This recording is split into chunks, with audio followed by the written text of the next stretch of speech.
My name is James Mitchell. I want to introduce everybody to this session on super forecasting. Super forecasting is a wonderful book about forecasting by Philip Tetlock. This book describes the results and insights from a multi-year forecasting tournament that was called the Good Judgment Project. Tetlock demonstrates that success in this tournament came from particular ways of thinking about the future. Many of these techniques will be familiar to everybody in the audience, but they're presented in a different context. We're starting with a brief overview of super forecasting and an interview with Philip Venus that will be conducted by my session co-chair, Steve Glickman. Steve is a longtime decision analyst at Boeing Company. I'm sure many of you know him. He helped introduce decision analysis concepts to the company, and he has been practicing ever since, applying decision analysis to a wide variety of decision problems and topics such as R&D, project development, and air traffic management. Philip leads the supply chain preparedness team at Boeing. He's a two-time winner of the Foresight project. It was a spin-off contest from Good Judgment. And the presentation that you'll be watching right away is called An Interview with a Super Forecaster. So Philip and Steve, take it away. Thanks, James. Really appreciate it. Okay, I'm going to start out a little bit with a little bit of overview of some of the concepts of the book, and then we'll bring Philip in for a little bit of an interview. So thanks very much. So a little bit of an origin story here of super forecasting. Before he started his super forecasting project, he conducted a project, Expert Political Judgment. It was a 20-year research project. It showed that the average expert was no better than random guessing. And one of the observations was that forecasters aren't typically measured, except for weather forecasters, right? We always know, the next day whether the weather was correct or not. But the rest of those forecasters, we don't really know. Another observation he made was that TV pundits, that we see on TV, they tell these great stories. It always seems like it makes a lot of sense, but we don't really check their forecasts. And then it turns out their forecasts are often inaccurate. So in the early 2000s, in the lead up to the Iraq War, there was some intelligence estimates and basically said that it was a slam dunk that Iraq had weapons of mass destruction. But as we all know now, none were found. And what we do know is that there was no probability of whether the weapons were there. There was no red teaming. There was really no rigor done to that forecast. So there you go. So as a result, a division called IARPA in the government launched a forecasting competition. And Philip Tetlock, the author of the book, leader of the Good Judgment Project, won that contest, beating professional intelligence analysts with just volunteers from the Good Judgment Project. People like Philip, people like myself, maybe not myself because I don't know if they'd be very good at it, but people like Philip, just, sort of everyday people beating these intelligence analysts. So one of the characterizations he makes in the book is the hedgehog and the fox. So when he went through this Expert Political Judgment Project, he identified two different groups of people. The hedgehogs, they know one big thing, and they kind of look at the world through that prism. They're always looking at the world through that prism, and so that drives their forecast. What he says about foxes is foxes know many things, and what he observed was that foxes beat hedgehogs both in forecasting on both calibration, which means that when they say something is going to happen 60% of the time, it happens 60% of the time, and resolution, which means that their forecasts are more towards 1 and 0 than, let's say, 50%. So for an example, a good example of a hedgehog is Larry Kudlow. So his big idea is supply-side economics, and in December 2007, he said tax cuts would boost the economy, and we know we had the Great Recession just about 9 months later. On the other end of the spectrum, I like to use Nate Silver as an example. He runs the website 538.com. I would call him a fox. He and his team make political and sports predictions. His prediction from the last election was 89% chance that Biden would win the 2020 election. And in his book, The Signal and the Noise, he talks a lot about updating those forecasts with little minute pieces of information, so you're always building a better forecast, and he has a great approach to forecasting. Okay, in the book, Tetlock talks through 10 commandments for aspiring super forecasters, so we're going to go through this a little bit quickly here, but I just want to get these on the table. So the first commandment is triage. That means focus on problems between clockwork. Clockwork means you can actually predict the outcome and you don't need to do a forecast. And cloud-like. In clouds, it's impossible to forecast how clouds are going to form, and so that's triage. We want to focus on those problems between clockwork and cloud-like. The second one, I think we're very familiar with, breaking intractable problems into tractable subproblems. That's very much influence diagrams. Fermi thinking is what they talk about in the book. The third commandment is strike the right balance between inside and outside views. So we want to start with the base rate, which is the outside view, and then we adjust from there with the inside view. But we always want to start with the base rate, what we've seen over history for some similar sort of event. We want to strike the right balance between under and overreacting to evidence. So as new evidence comes in, these are typically, in the forecasting contests, are typically 3 to 9 months forecast. So we want to update as new information comes in and as the event gets closer to its sort of expiration date when the forecast becomes actual. We want to look at the event from multiple perspectives, so look at clashing causal forces. We want to strive to distinguish as many degrees as doubt as the problem permits, but no more. What he found in the contest is that those forecasters that predicted down to the percentage point did much better than those that predicted down to every 5 percentage points, and then even better than those that predicted to every 10 percentage points. So that ability to get that precision actually results in a better forecast. And we want to get the right balance between under and overconfidence. So resolution, getting those forecasts up to the 100% or down to the 0% or as close as possible is really important to good forecast. If everything's between 40 and 60%, not really a very effective forecast. We should learn from our mistakes. So we conduct postmortems on our reasoning, write things down, figure out why things happen. If we don't write them down, it's easy for hindsight bias to enter and say, oh, I knew that all along. And then it was found that effective teams outperform individuals, so bring out the best in others. And then finally, master the error balancing bicycle. So super forecasters get measured by what's called the Breyer score. You can look that up. A Breyer score of 0 is perfect. Breyer score of 0.5 means that you're no better than 50-50. So we use that Breyer score then to both incentivize the forecasters to make those really good forecasts and adjust their forecasting over time. Okay, so that's my overview. So I'm really excited to bring Philip into the conversation now. So Philip, make sure you unmute yourself. So Philip was the winner of the Foresight project in 2016 and 2017. So two-time winner and two-time participant. So this is really, really impressive. So really excited to have Philip here. He was first out of 273 in 2016 and first out of 302 in 2017. So welcome, Philip. Thanks, Steve. Really happy to be here. Great.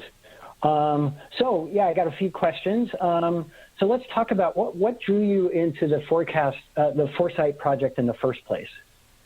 Yeah, so great question. So I actually read the Super Forecasting book by Philip Tetlock, and remember thinking the whole time I was reading the book that, man, I think I could be really good at this. I think this could be a really fun hobby to get into, a fun, challenging activity. And it was shortly after I put down the book that I learned that Dr. Barbara Mellers, who is Philip Tetlock's wife, is actually a professor at my alma mater.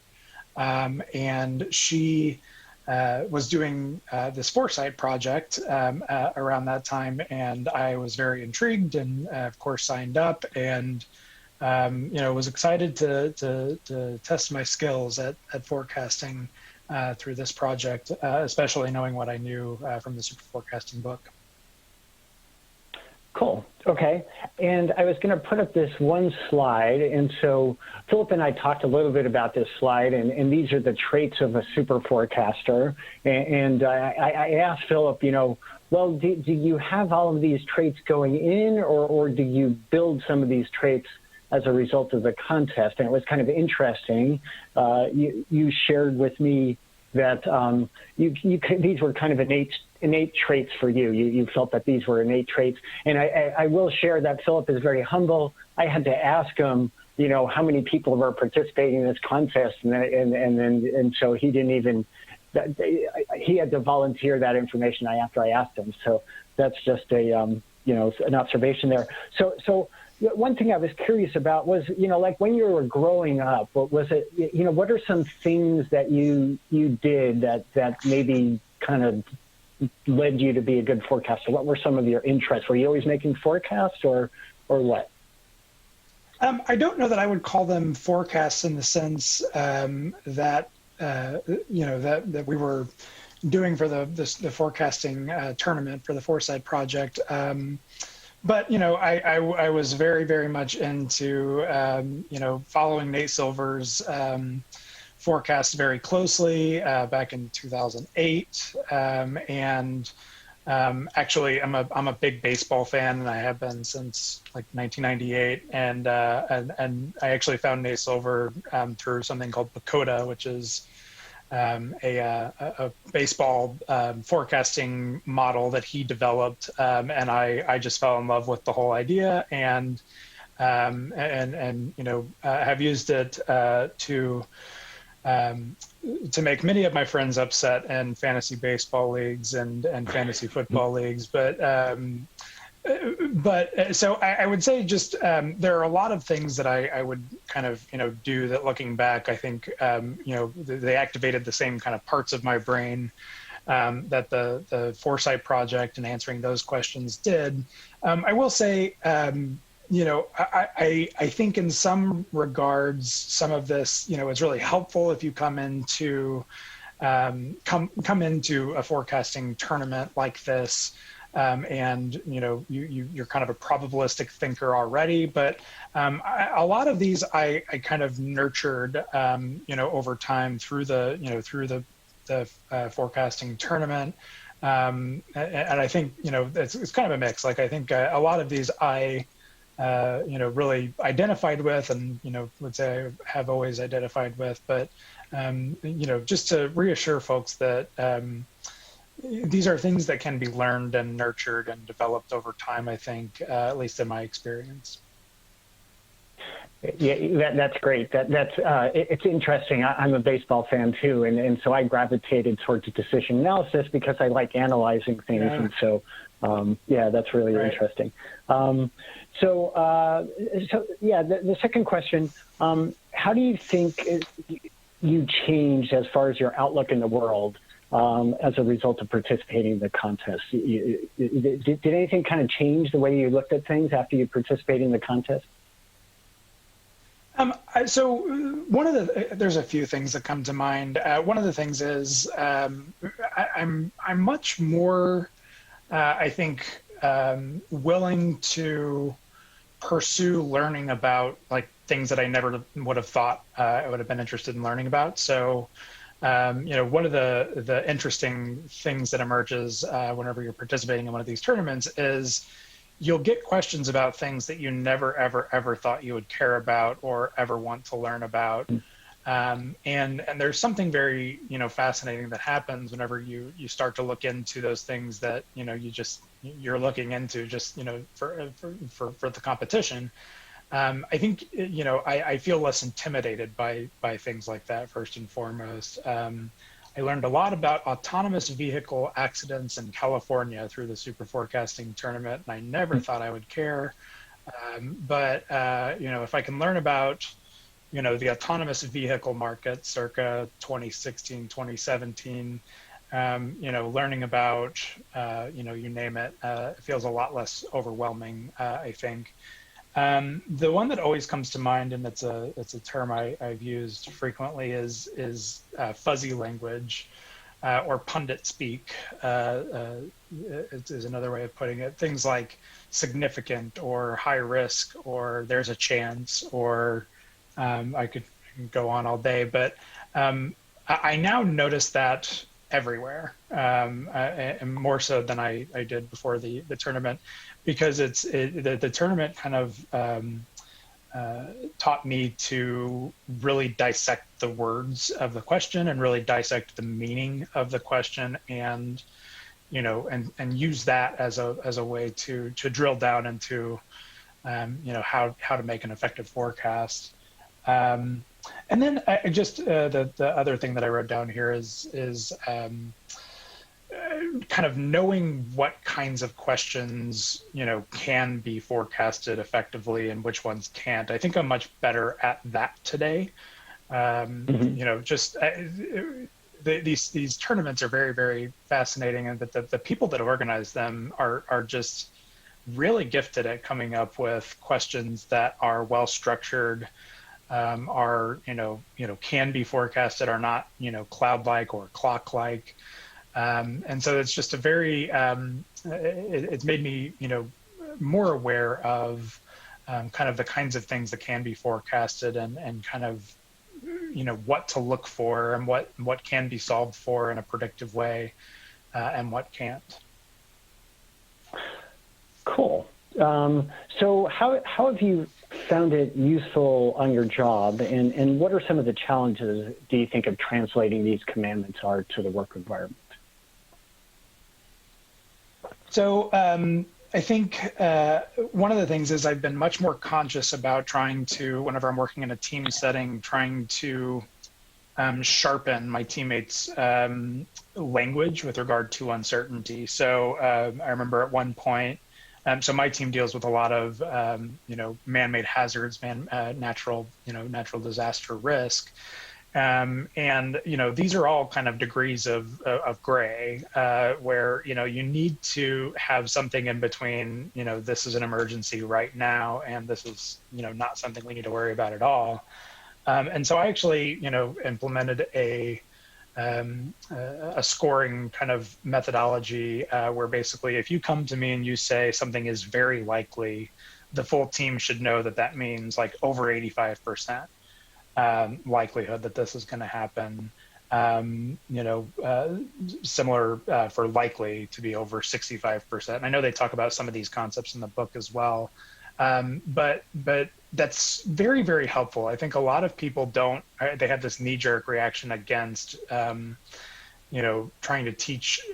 to make everything quantitative and actually, put a number on everything. But if you can make sure that your teams are talking about the same language, or talking about the same level of likelihood about a probability, I think that's super, super helpful. And over time, I think people kind of see the value in being able to quantify probabilities, over time and more effectively. So that's one big thing that I've found. The other thing is, I think that goes hand in hand with kind of teaching others how to use Fermi thinking. If somebody comes to me, now with a problem, I think I was, likely to do this before, but now certainly more so. I'm much more likely to kind of ask them, well, what does this mean? Let's break this problem down and kind of walk them through it in a logical, kind of methodical way. And I think that's really powerful in a corporate setting. And then also just conducting postmortems, I think, is really important.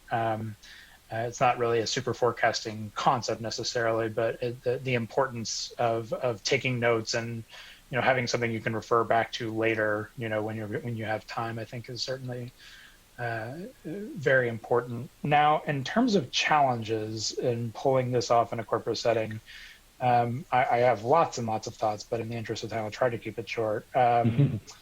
So the first challenge, I think, is political, where I think leaders don't really like being told we think your assessment of the future probability of this thing is, hogwash. Or we think we've done the research and, we assess that our probability of this is X. And I also think that there are kind of pressures that can come into play with forecasters that are certainly suboptimal. So if your paycheck, I think, is on the line and you're trying to make your boss happy and performance review time is coming up, and you know that there's a hoped for outcome, I think it becomes a little bit more difficult, perhaps, to give a forecast that they want to hear.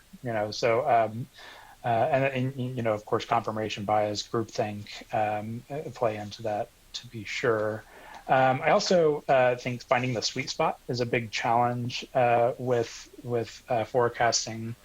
In a corporate setting. I think there is a lot of people who really, really want to know what the next great technology, is going to be that pops out of Silicon Valley, and that's not something that somebody can really do. That's a very cloud-like problem because I don't know who's sitting in whose garage, in San Bernardino, and coming up with something brilliant. And I think there's certainly unrealistic expectations in some ways in terms of what can be forecasted. And then the other really important one, and this is one I want to underscore just in terms of my success in the project, is time. So good forecasting takes a tremendous amount of time. It is not, yes, you can sharpen your skills. Yes, you can start to think about the world in a different way. But at the end of the day, one of the most important, reasons I was successful is because I was willing to commit the time into doing the research and asking the right questions about the problems at hand. And that's not always possible in a corporate setting. If you're going to have a meeting with your boss in 3 days, and you're preparing a PowerPoint presentation and you're making sure that your team is on the same page, a lot of times I found it doesn't leave a ton of room for actual research, trying to kind of address the contours of the problem, and spend the amount of time that it takes to be able to arrive at a viable conclusion or a viable forecast. And sometimes I think teams are less willing to be patient than they probably need to be to allow for good forecasting. Yeah, that makes sense. Yeah, a lot of those corporate pressures.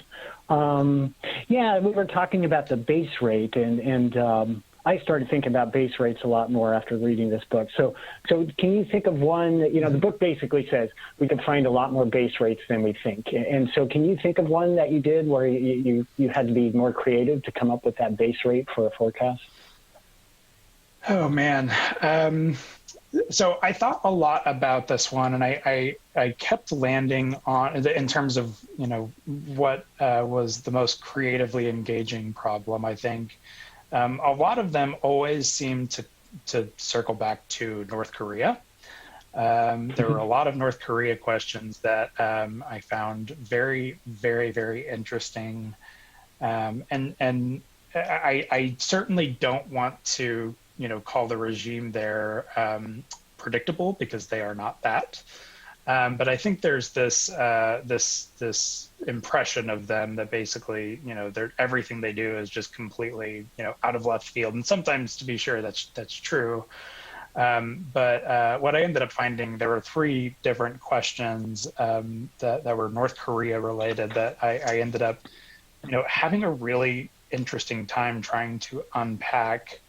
What might be motivating their behaviors, what we might be able to predict.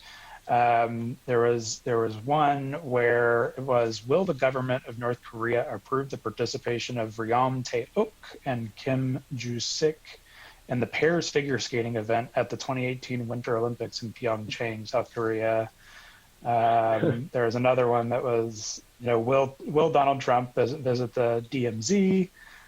before June 15th. The one I picked that I'll tell you a little bit more about is the will North Korea conduct another nuclear weapons test before President Obama leaves office? And this was on October 26th, 2016. So he had, about 3 months left in office, a little less.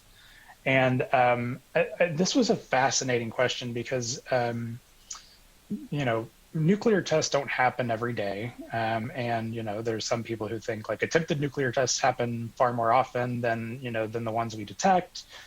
There is, and then you add in the factor of North Korea being, one of the most unpredictable regimes and secretive regimes in the world. This was a very, very challenging question, but the base rate that I ended up landing on was actually fairly low, and I did that for a lot of reasons. I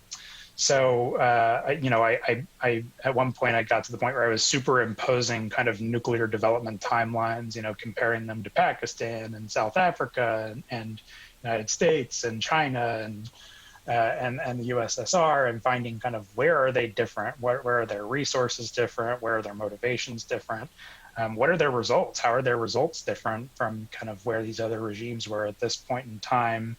And then I armed with that information, I got really, really interested in. There's actually a community of people online that purchase commercial satellite imagery from North Korea, and ostensibly what their goal is to figure out kind of what kind of activity is happening near like nuclear sites and near military sites, near mines that the Kim regime owns, and pretty predictably, once you see a ton of activity and trains moving from here to there, you can arrive at like within a few months there's probably going to be a test of some sort, and so looking at kind of historical data and figuring out kind of how often these tests happen and are they even preparing something, I was able to land at like a pretty close to accurate base rate of how likely it would be that they would conduct a test, where I think a lot of people, their gut reaction is just 50% and toss a coin. I don't know what the North Koreans are going to do. Right. Awesome. Okay. Well, it looks like we're running out of time. So I'm going to close it up and, say thank you very much. That was really interesting. I think we'll have a chance at the break for people to ask more questions. So thanks very much, Philip. That was awesome. Appreciate it. You bet. Thanks, Stephen. Thanks. Our second speaker is James Mitchell. James is an experienced decision analyst in the hydrocarbon sector. He's recently applied forecasting techniques to the engineering construction world, where forecasting techniques have been codified by the American Association of Cost Estimators. His presentation will compare typical engineering construction forecasting with the best practices identified in super forecasting. He will also look at a commodity forecast that illustrates other forecasting issues. The title of the presentation is Forecasting or Super Forecasting. So over to you, James. Thanks. Thanks, Stephen. So Stephen has given you some background. I'll get right into it. Also a lot of background about super forecasting from the previous presentation that I hope all of you heard. So I was really intrigued by this session, as I had an experience recently with a forecast, and I'm going to talk about that. That's the commodity forecast, and I'm actually going to do that first. Today, I'm going to give you my personal observations on forecasting, especially in the engineering field. You'll probably see some wild generalizations, and please forgive those. I know there are companies out there that do this kind of thing very well. So super forecasting, as Philip and Stephen talked about, are the results of multi-year real-world application, and I'm going to say of DA methods applied to a specific type of forecasting problem, and we'll talk about that in a minute. We're going to review a commodity forecast case. We're going to talk about estimating and scheduling for capital projects, and the examples I'm going to use have mostly come from large and small pipeline projects where this is where most of my experience is. So the book is about application of DA methods to assessments of probability. And if any of you, and probably all of you, have done the infamous almanac test, you will recognize immediately what's going on. Great insights, great stories, and once again, I would certainly recommend this book to anybody. So there's similar methods and different words, and the reason why I wanted to put this slide up is because when I go through the examples, I'm going to kind of go back and forth between super forecasting and decision analysis. Some of them are more applicable to DA, some of them to super forecasting. Steve laid out 10 pillars of super forecasting. I'm really going to talk about just 3. First of all, the outside view is very important for super forecasting, and Philip talked about that. In decision analysis, we think of that as Bayesian thinking, baselines, updating. Also important, but probably not as important to some of the things that we have learned in decision analysis about disaggregation and influence diagrams. And in super forecasting, they talk about that as the inside view, identification of the specific elements, Fermiization, and things like that. Both of these methods talk about quantification of probability and specifically being very precise about quantification of probability. And that's one of the very first things we did in my very first DA training was a quiz with the group on the probability associated with the words like rare or might happen, and we all know how that turned out. And Philip talked about that in the previous session. And the use of words leads to a lot of ambiguity, and it leads to potentially some very, very bad decisions, as was discussed in the book. So let's talk about how this works. And I'm going to talk about a commodity forecast case. And this came from a project I was working on back in October. The project was confidential, so I have changed the details and the numbers and a few other things, and I can't really divulge very much of it, but I can show you a few things that are quite interesting. So there were actually 2 forecasts that we provided. So the question is, which forecast is more believable? Key thing is the forecast for May 2020. So that was the height of travel restrictions. This is a commodity forecast actually for gasoline. Company A used a projection of essentially of historical demand. So I think you could characterize that as the outside view or the baseline. And Company B relied on factoring disaggregation. And I've circled the first point, the first few years of the forecast. If you see Company A essentially flatlines in the year 2021, and then there's a steep line that goes right up to the historical again. And Company B in the baseline forecast for Company B, they have a much more gradual recovery. Company A forecast, it was based on historical, it was based on GDP, population. There were minor yearly fluctuations in historical demand, but essentially it's a straight line, maybe minor increase. So this is really, really typical of many of the commodity demand forecasts that I've seen over the years. And if that was the only forecast I had seen, I really would have no reason to believe that this was not the case. However, Company B forecast provided a high, low, and a base. I just showed you the base one in the comparison. And they provided a narrative around it. I asked for the narrative because I looked at the commodity, the original Company A forecast, and I said, come on, guys, this is, how do you get from essentially a baseline commodity forecast to such a steep drop off? So they did. and that's why I could give this talk today. Little asterisk is I often don't get to see how the sausages are made, and so this time I could.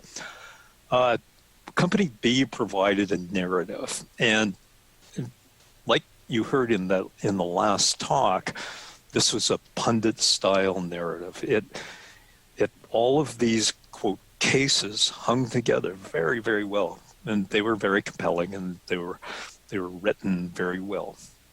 But so we have a high and a low base case. This is just a case. There is no probability associated with it, and they really are scenarios.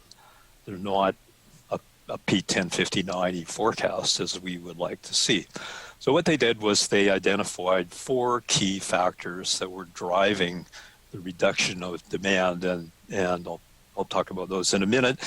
And then they made some assumptions around, and I'm using assumptions, really, they were assumptions around each of these factors, and they provided a narrative around them. I have to tell you, like Philip, I get really skeptical when I hear narratives. So what are the issues that I saw here?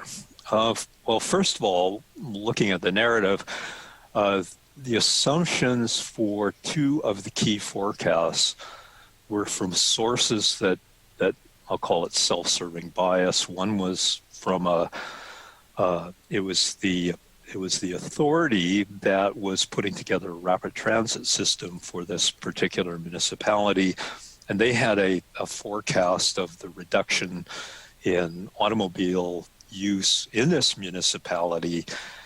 But if you Google things, you can look up other forecasts. And one of the other things that people talked about, well, yeah, you can put in a rapid transit system, but you know what? It's just going to take people away from the buses, and it really won't affect the personal motor vehicle demand. When you read these kinds of things, you think, well, they're putting a forecast together because they're trying to get public support. They're trying to get public money for this. And I live in a city that has rapid transit, and I don't really think there's been a lot of cars come off the road. Certainly a lot of redirection of buses, but people from buses. They didn't look at the outside view for this.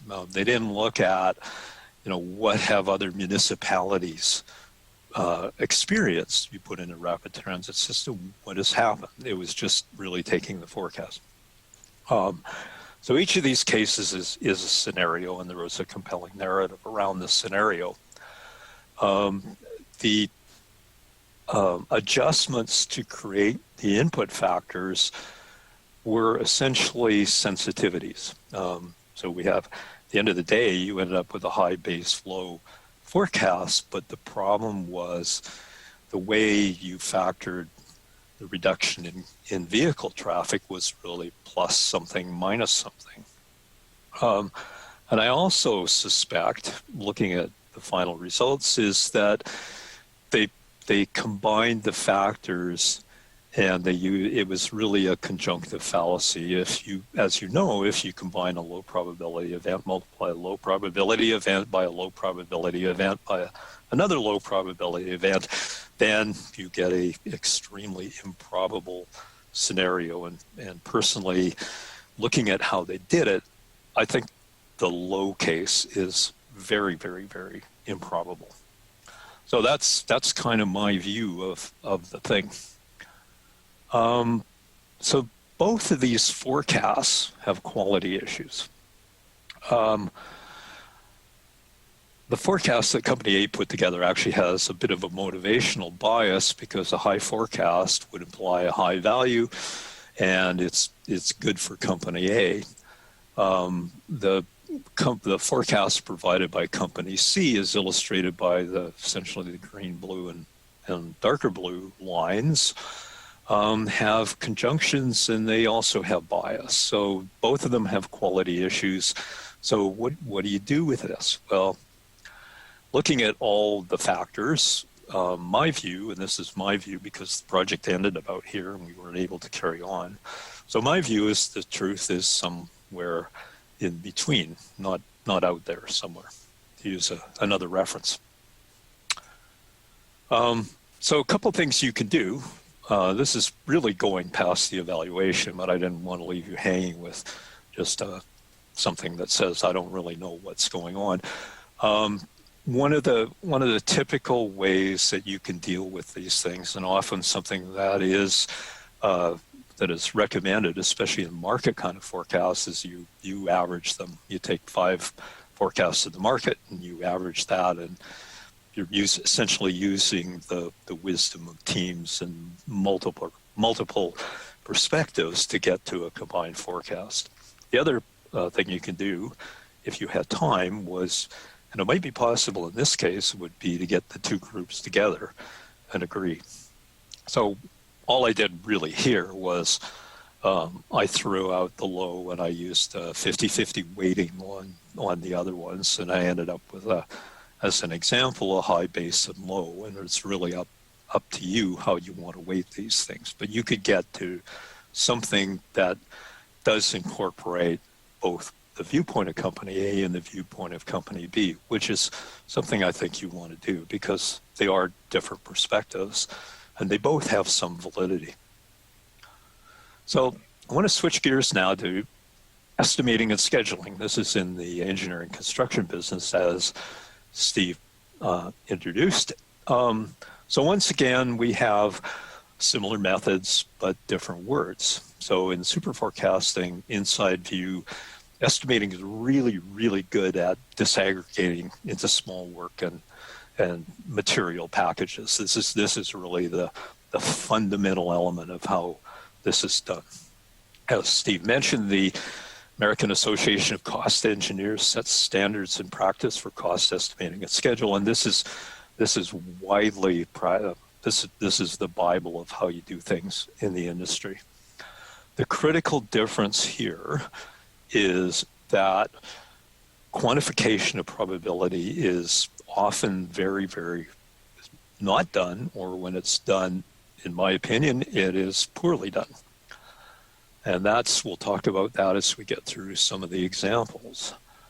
So if you look at an engineering estimate for a big project, it's a key deliverable used for investment decisions.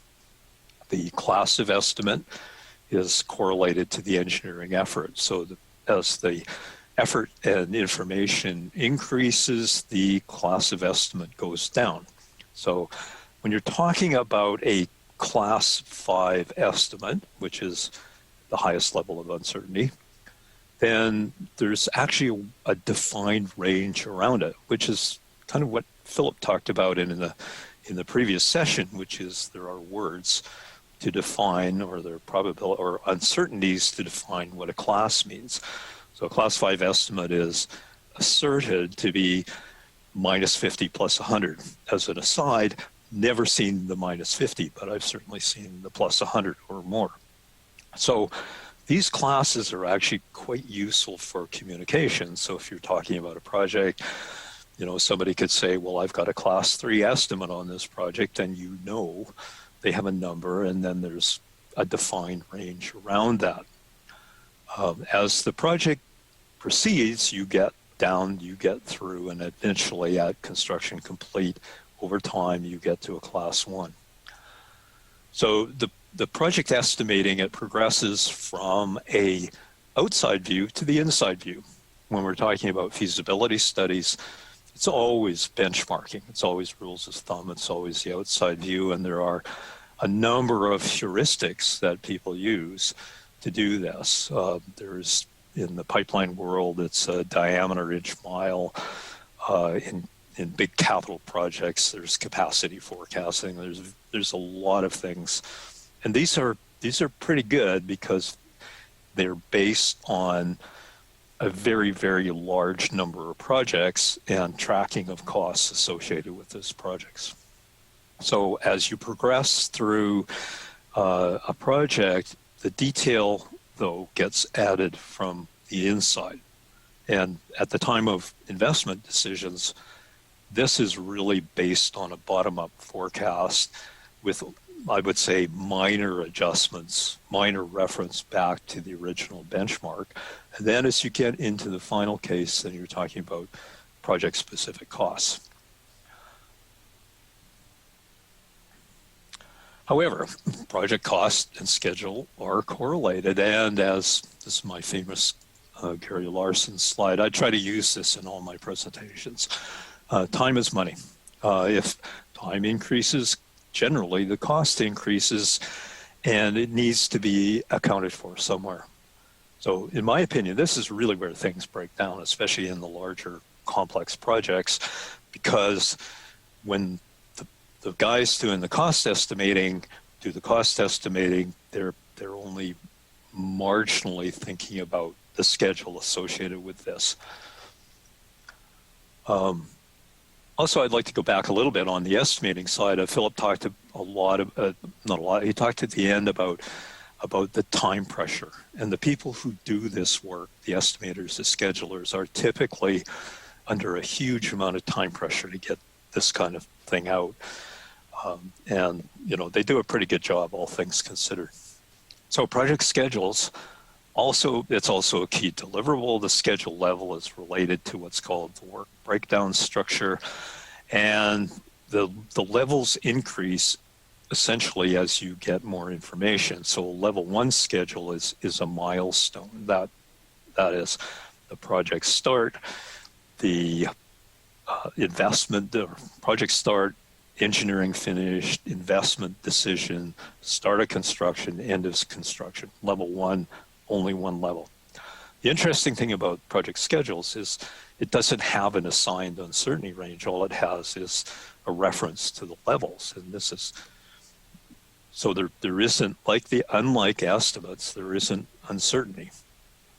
It is assumed that as you get more detail and more levels, that you know more about the project, and therefore the level of uncertainty goes down, which is, as we know, not necessarily the case. So on project scheduling, it's also a progression from the outside view to the inside view at the milestone schedule. It's a benchmarking rules of thumb, relation to other projects you've done. As you get into the detail for contracting, investment decision, then you're working from development of the engineering work packages, and then as you get to construction, then it's down to the construction crew. And detail increases as the project goes ahead. So here's an example. This is actually an engineering study, and this is a level 2 schedule. The bold is essentially the level 1, and the subheadings are level 2. This is a Microsoft project, and it's relatively intuitive. You can put in the date, you can put in the duration, you can put in the start date. The next column over is called predecessors, and you can define how each schedule element relates to the other one. And typically in a schedule, simple schedule, it's simply something starts and something ends. Something ends and then something starts. But there's many other ways you can correlate all the different components. The thing I want you to note is the detail and the correlations.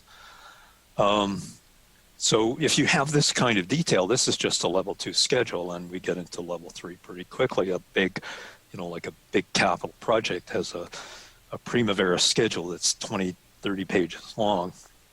And putting ranges on, even though they provide for it in the software, and the simulation and the correlation gets really difficult and really time consuming. And so it's often not done, especially in the larger projects. As we discussed earlier, the big difference I see between the kinds of things that are talked about in super forecasting, inside-outside view, and the probability is really in the issue of probability quantification. Both types of the forecasts avoid probability. The estimate gets away from that by providing those classes of estimate, which actually does facilitate communication. Estimation probability is quite a bit more prevalent in the engineering construction world, but it's not often asked for. And I refer you to Pat Leach's book on why can't you just give me the number? And we hear that a lot.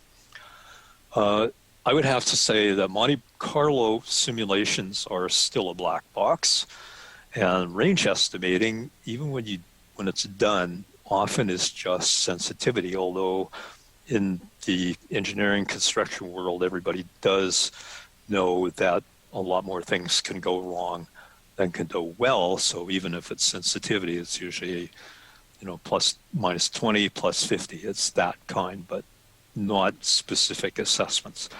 Assessments aids, not used, unknown. The classes, while useful for communication, they mask the real uncertainty. Schedule probability, difficult to do.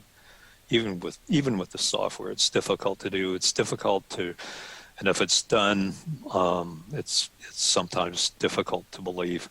There's so much complexity, the activities need to be correlated well. And then on top of that, there's the whole element of the things that really affect a big project. Risk elements like weather. How does weather affect something? How does weather affect the myriad of tasks that you end up with a big project? This applies to both estimate probability and the schedule probability, but there is certainly an element of overconfidence, and it's recognized that there is overconfidence, so there's a contingency that's applied, and that contingency, even though there are ways to quantify that and using Monte Carlo techniques, it's typically a heuristic. So those are some of the current issues that are there. However, I've talked a lot about the things that are going wrong, but in conclusion, what I really want to say is that for repeating projects, the procedures that are out there, the procedures people use, and the heuristics, they work reasonably well. And they work reasonably well in the real world. And yes, there are things that could be improved. So thank you very much. Thank you. So for our third speaker, we have Jordan Stevens from Intel. Jordan joined Intel's Center for Decision Leadership in 2012 and has dedicated his career to learning about and improving decision making. And today, in Jordan's pitch, he's going to be talking about lessons from curve casting, aka a decision analyst, a forecaster, and a data scientist walk into a conference room. So I'm really looking forward to the punchline to that joke, Jordan, so I'll turn it over to you. All right. Thank you, Steve. Appreciate it. And thank you all for joining this session. As Steve mentioned, I'm Jordan Stevens from the Intel Center for Decision Leadership. I'll explain a little more about what our group does in a moment, but I'm excited today to have a few minutes with you to talk about some work we've been doing in forecasting, an approach we've come to call curve casting. So I'll spend some time today explaining the genesis of that work and that idea, talk about some lessons that we've learned so far, and given that we're very early in that journey, I'll talk about where we're headed next.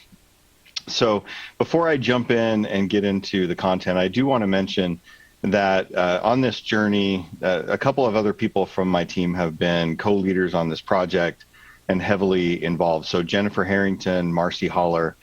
So I point that out partly to give them credit for their work here, but also so that you know if you have questions about this work or thoughts, ideas, and as you interact with those two at DAAG and elsewhere, they are a resource for you to talk to. So jumping into talking about curve casting and how we got there, our group, the Center for Decision Leadership, at Intel, we are the owners and teachers and lead practitioners of decision quality, decision analysis, and increasingly a system level approach we call decision leadership. And our charter and our mission is to change the decision-making culture at the company. And in working on that, we look at a lot of different things that relate to decision making. And a few years ago, as part of that, we as a team read the book Super Forecasting, The Art and Science of Prediction, which Steve's introduced, by Dan Gardner and Philip Tetlock. And we were already aware of some of the work that Dr. Tetlock had done on expert judgment. And it was of high interest to us because, obviously our work relies heavily on expert judgment of uncertainty. And it was also interesting to us to read this book because we'd read other books, et cetera, that kind of took Dr. Tetlock's work and took from that expert judgment couldn't be trusted, that, the average expert was, no better than just random chance, and you shouldn't trust experts. Luckily, as we dug into the book, we found right away that he said that was a misunderstanding of his work, and that while the average expert might be no better than random chance, some experts are significantly worse, but that means there are some experts that are significantly better. And a group of experts, through the work that he and others did on the Good Judgment Project, came to be called super forecasters. And we were excited to learn more about this idea of super forecasting, partly because we saw a lot of synergies with the work that we were doing on decision making and decision analysis. So, for example, there's a heavy emphasis on having really clear distinctions, really clear definitions of the uncertainties that you're using in your analysis. Also, just an understanding that sometimes you have intractable problems that you're trying to solve, and you have to break those down and model the constituent parts that you can wrap your head around. That's a concept that's very kind of synergistic with decision analysis, and also just using the language of probability to describe uncertainty. So a number of things like that we found to be very synergistic. We are also very, very excited that this book lays out the idea that forecasting is a learnable skill. So by applying, like the 10 commandments that Steve's talked about of, aspiring super forecasters and, measuring and learning, that you can get better at forecasting. And we found that this idea is very similar to what we run into with decision making, where there's sort of a view in the world sometimes that decision making is something you're either born with or you learn it just through experience or through your job title. And we know that not to be the case, that there are, things we can improve on in decision making, that it's a learnable skill. And forecasting here is viewed as much the same way. So with all those ideas in our heads, I was really intrigued to learn more and attended a super forecasting workshop put on by Good Judgment Inc. So this is a company that's grown out of the work that Dr. Tetlock and others did in the Good Judgment Project. And I had an opportunity there to kind of practice some of these concepts, learn more about them, but also pick the brains of some of the people that started that company, some real super forecasters, about how we might apply this at our company to improve decision making. So out of all of this, we saw an opportunity to combine the best from decision quality, decision analysis, and then from super forecasting to transform how forecasting happens at our company. And along with that, forecasters to help this to be a skill that we develop and cultivate at our company. So just out of good fortune, around the same time as we were looking at these concepts and getting excited about this work and looking at this opportunity, we got a call from a leader at the company who said, they called us up on the phone and said, "Hey, I want to change how the company does forecasting." And she told us a story that will probably sound familiar to a lot of you. If you worked in a company like ours, I think these aren't unique challenges to us. She said, "Hey, we put a ton of work into predicting the right number. So, we're asked to give a forecast of a specific number, and we put in months of work into predicting what the right number will be. But as is the case when you're in an environment with a lot of uncertainty," she said, "we're often surprised, and surprises are bad. We don't like them. Our leaders internally don't like them. Certainly externally, people don't like surprises. And kind of adding to the frustration was, she said, we have all kinds of data, and our data scientists are working hard with all of this data, but that's not fixing things here. We're still having these surprises at times, and it's challenging. And so with that, backdrop, with us being interested in applying these concepts from super forecasting and learning more about this, we jumped in and said we would help. Now, this was a new area to us. We're very focused on decision making, so this is a little bit of a branching out for us. So we pulled together a team of experts in that business, data scientists, business experts who do the forecasting, and worked with them to create a probabilistic forecast model.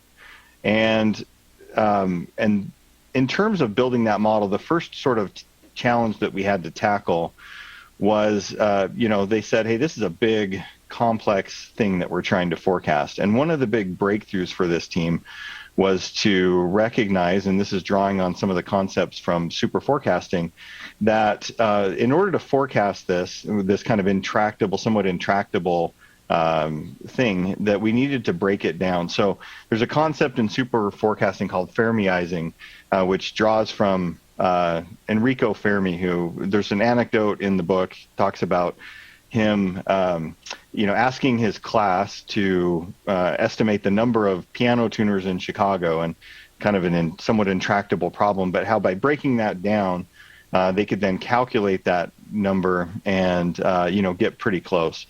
And so drawing on our decision analysis toolkit, we worked with the team to break down, we'll use revenue here as an example. This is just an illustrative example here, but to break down revenue into some things that actually could be assessed by experts, and we could get our heads around, and make revenue, in this case as an example, a calculation out of the model rather than trying to forecast that thing directly.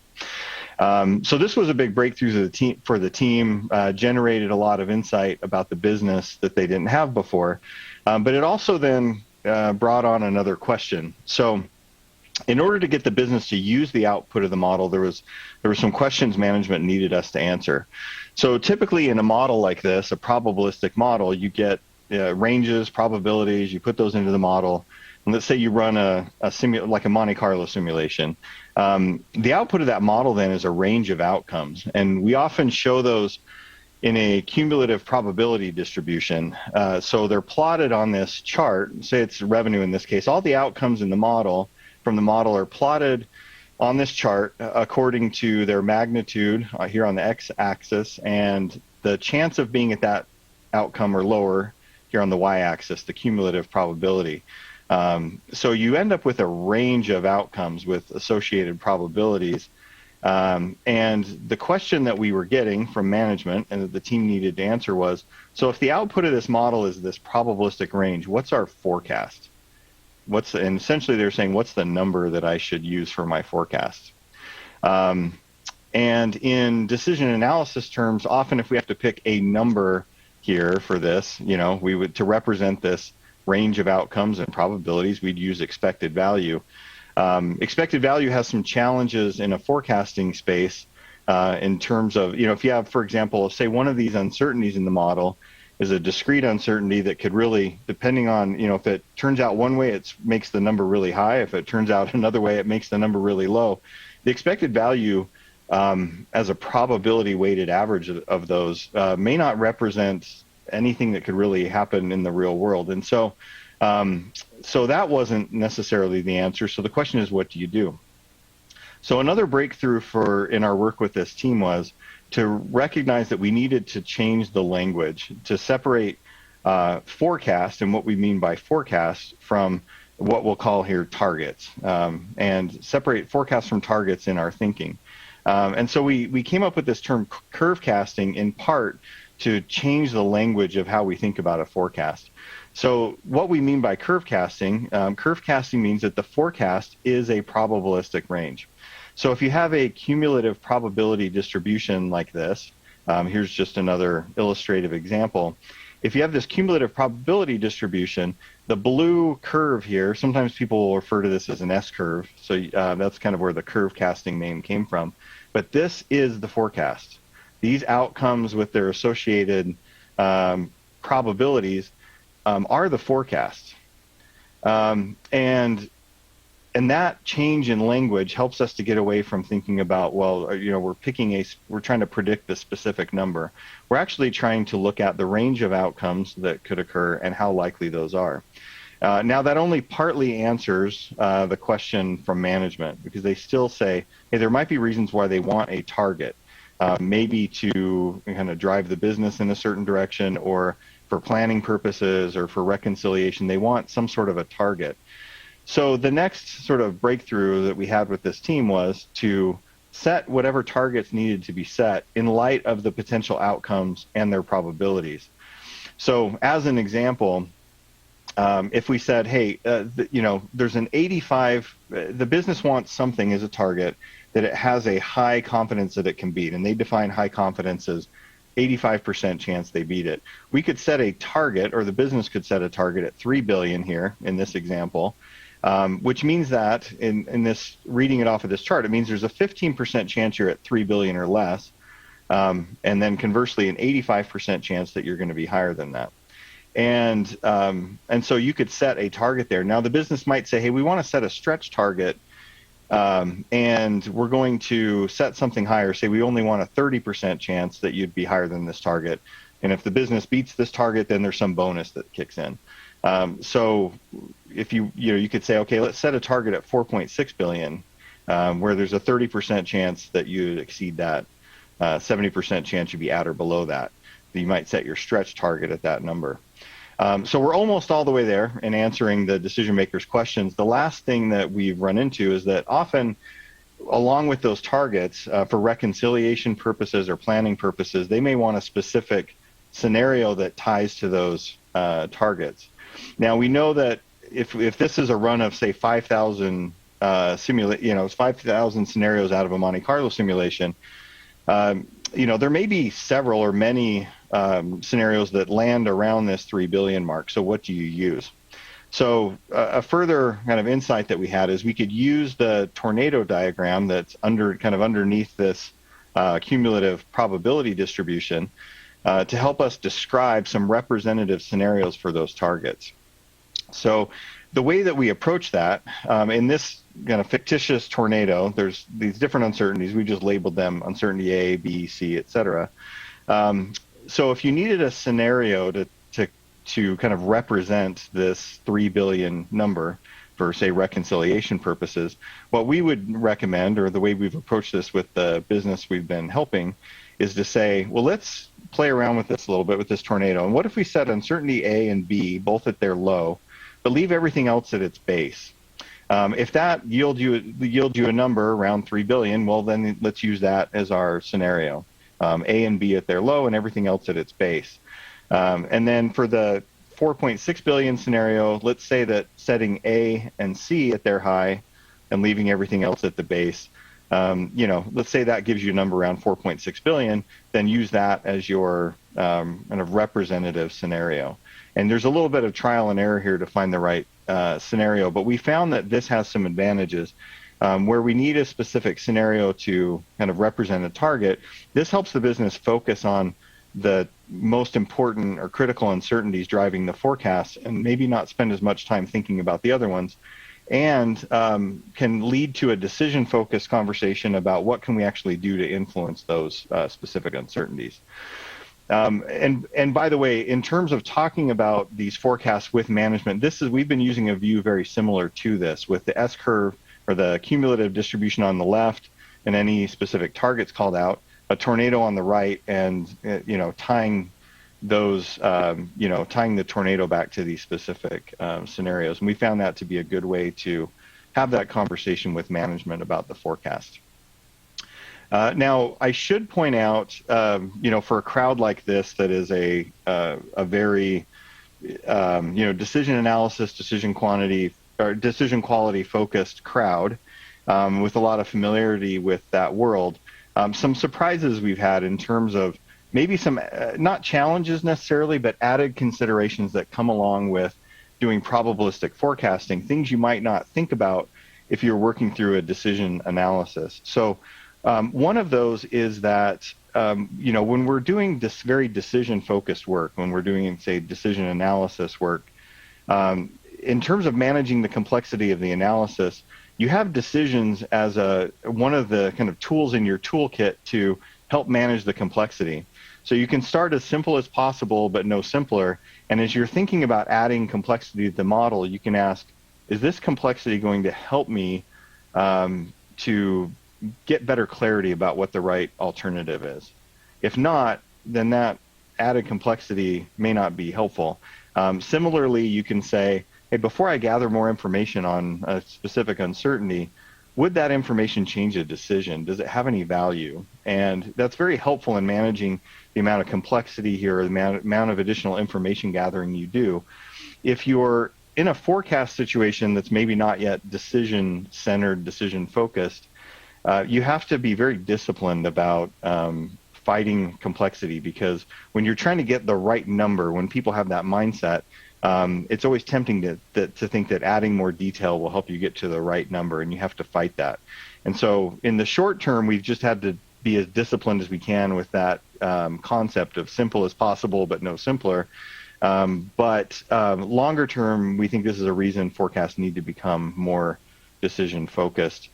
Another kind of surprise, I guess, that we found in working through this is that getting clear distinctions isn't enough. Getting clear definitions of the uncertainties isn't enough if you want to learn from your forecast. The outcomes actually have to be observable.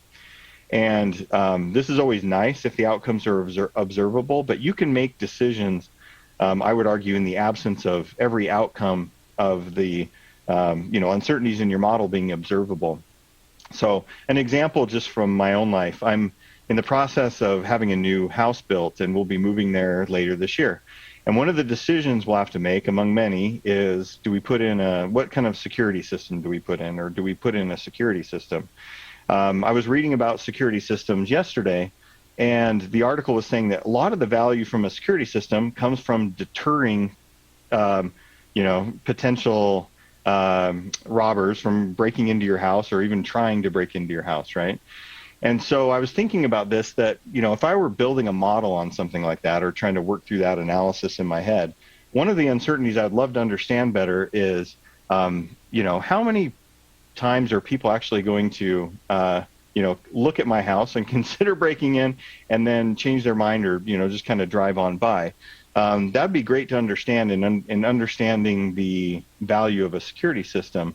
But it's really hard to observe, maybe impossible to totally observe, because you're kind of getting into people's intent, and, how do you know that somebody drove by, if they hadn't seen the sign, would have broken into your house or tried to? It's really hard, but I can assess that. I can make a decision. I can move forward. Kind of closer to home example, maybe to the work that we were doing, is total available market for a product. Really, in a lot of ways, you can sit down and, define that and get really clear with the distinction. And you can, build that into your analysis. But in actuality, sometimes the total available market for a product can be very hard to observe what it actually was, to know how good your forecast was for that thing. So, what about people who had maybe some intent to buy and didn't buy? Who knows? And the information is dispersed. So what we found ourselves asking a lot was an extra question that we wouldn't normally ask. So it's not just, is the distinction clear enough, but could we actually pull that number from a system later? How do we actually know the outcome of that uncertainty? And in order to learn, in order to apply the lessons from super forecasting, in order to measure how you're doing, in order to learn these outcomes of not just the ultimate outcome of your model, but the underlying uncertainties, those things need to be observable. And they also need to be frequent, which sometimes, not always, but sometimes in decision analysis, our time horizon can be a little bit long. We might be dealing with uncertainties that play out over a number of years. And those things may not provide you with the sort of frequent feedback and learning loop that you might want. And so that's an added challenge here, where we've had to look at opportunities to make more frequent forecasts. And in the case of these models where you Fermiize and you break things down into, some of the sort of sub-uncertainties, there's an advantage there in having more opportunity to make forecasts and observe the outcomes, learn from those, measure. And so, this is just an added challenge we've had to look at, that something you don't always ask yourself when you're working through decision analysis. So these are just some kind of added considerations. So moving forward, as we look at where we're headed next, our near-term focus, one of the big near-term focuses for us, is applying best practice and measuring. So Steve's talked about the 10 commandments for aspiring super forecasters, and there are many more kind of lessons in that book and to be learned from a good judgment. Our big focus for us is working with our experts and applying those things, but also measuring and keeping score. So we believe that in order to get better at something, you need to keep score, or it certainly helps a lot. And there's an approach in super forecasting called Brier scores that they've leveraged as part of the Good Judgment Project that helps measure expert calibration. So calibration would be, if an expert puts a 60% probability on something, those things happen about 60% of the time. For example, that's calibration. It also, brings in resolution. So resolution means that an expert is putting a high probability on things that actually happen and a low probability on things that don't happen.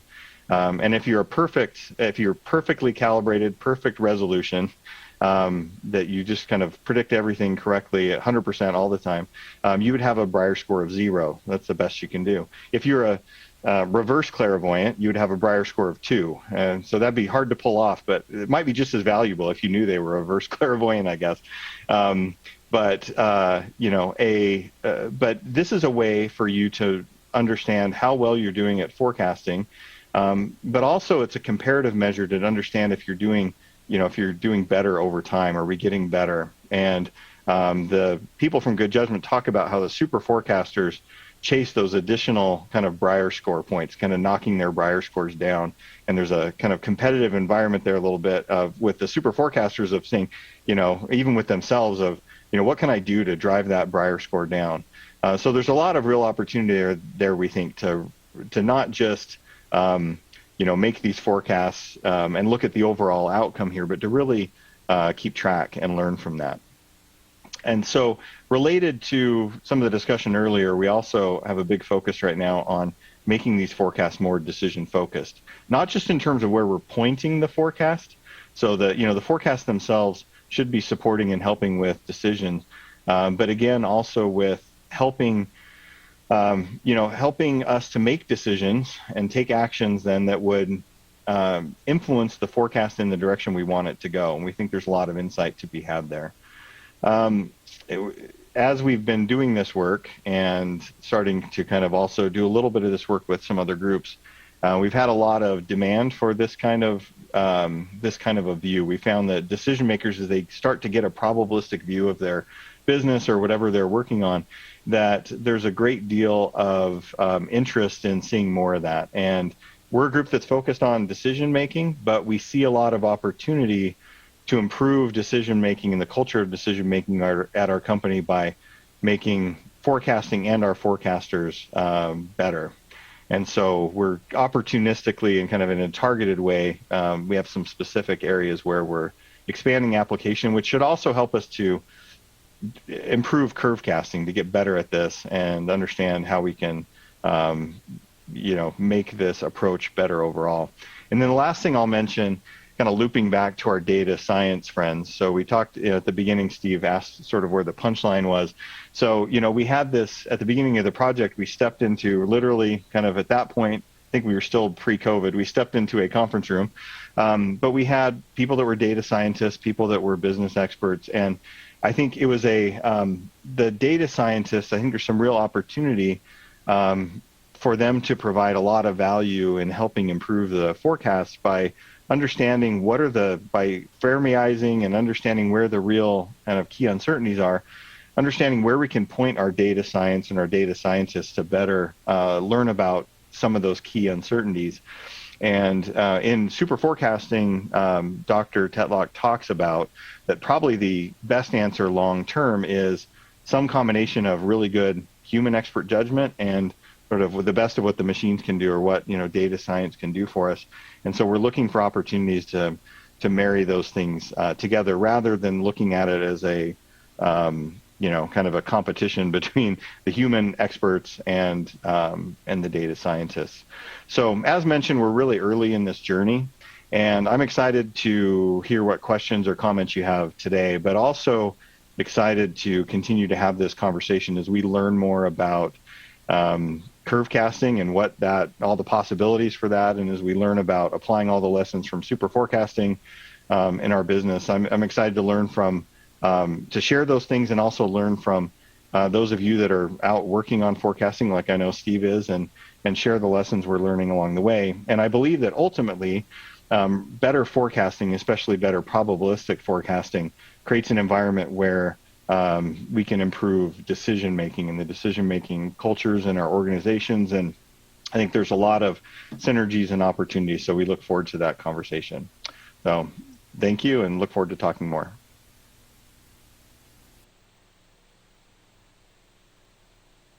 Okay, great session, guys. Really enjoyed seeing all those together. That was very good. I'm going to kind of go around the room here for the questions. So the first one's to you, Philip. So you unmute. So there was a question about, what suggestions would you have to someone that's starting out in the forecasting game to become a super forecaster? So my piece of advice would be find something you're personally very interested in. Find something that you get really enthusiastic and excited about, and then just start doing it, start practicing. So for me, that was baseball and it was politics. And I got really into it very quickly. And I think that would be the best place to start. There's a lot of places online where you can do some of these forecasting tournaments. There is, there's prediction markets if you are into that. So a lot of interesting opportunities available to you via the internet.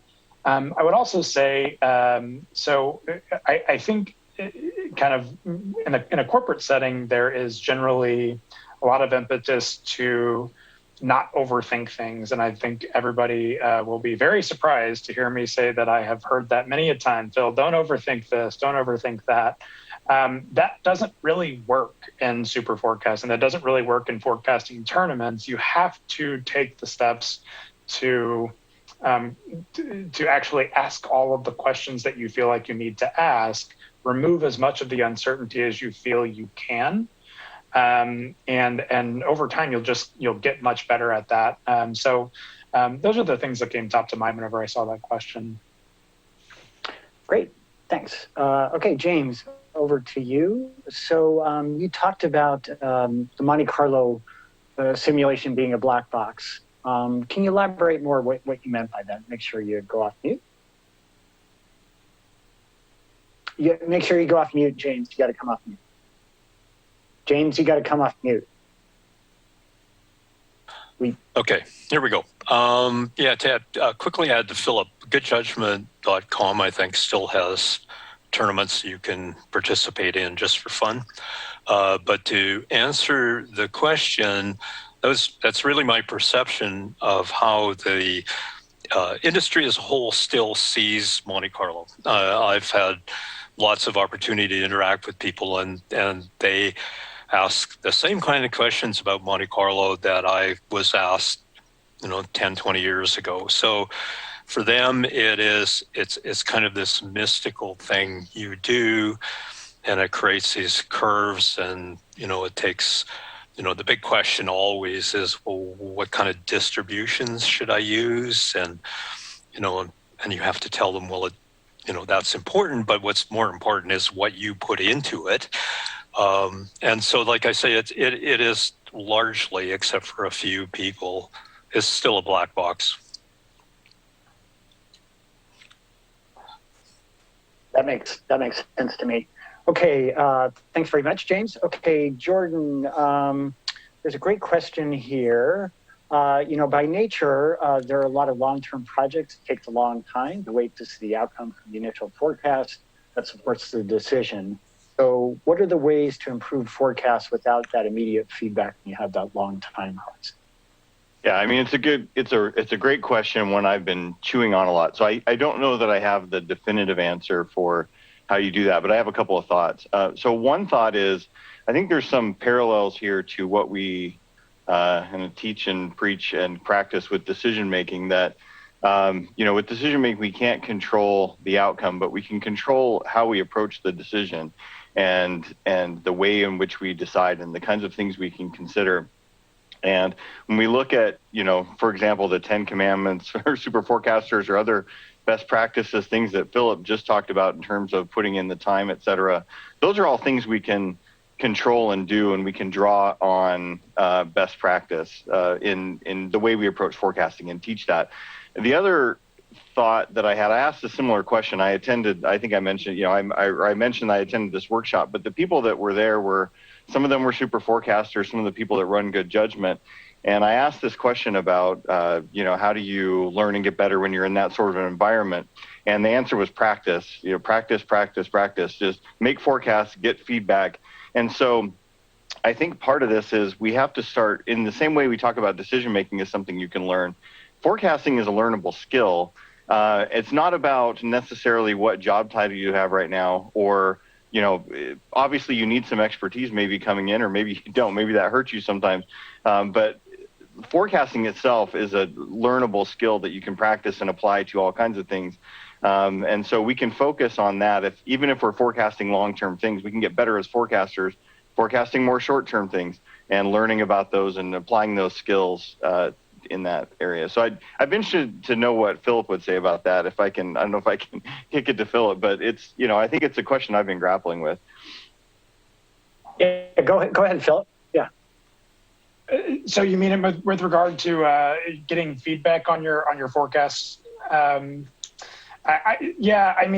think, so in my experience, I made a lot of mistakes early on, one of which was the 2016 election.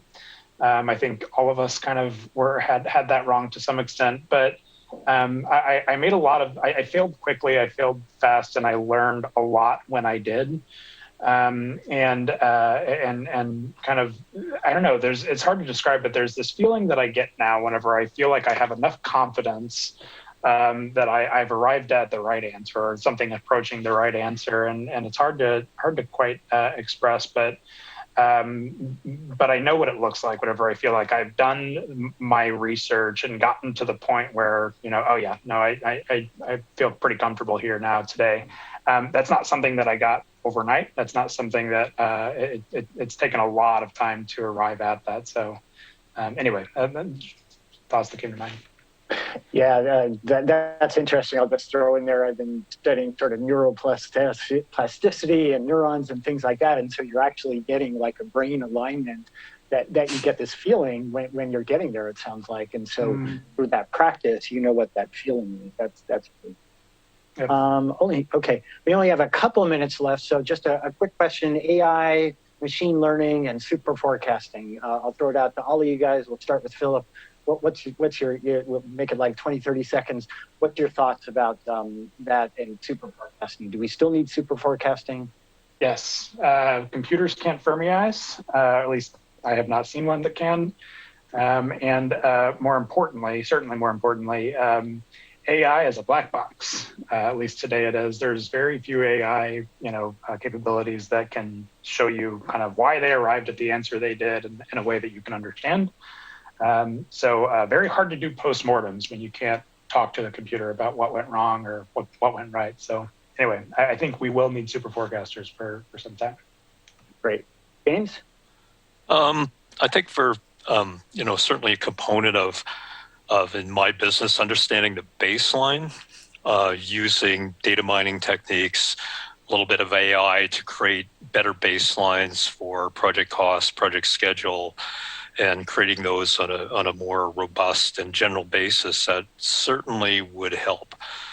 When you get into the project, though, you still have to, we're not Fermiizing, but we're disaggregating, and every project is different.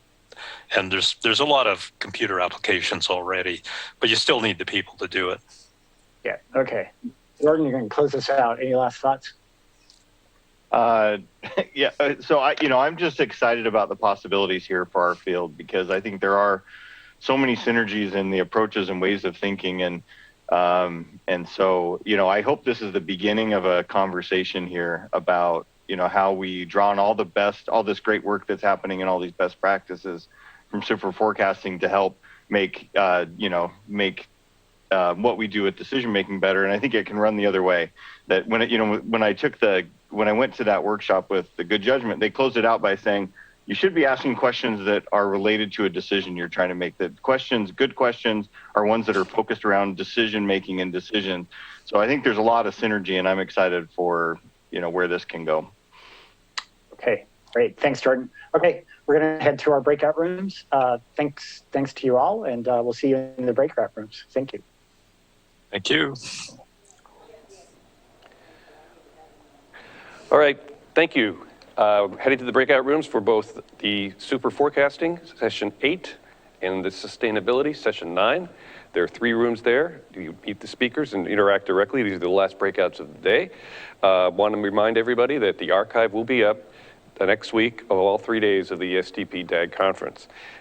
This is the end of the SDP DAAG conference from our studios here near Washington, D.C. for 2021.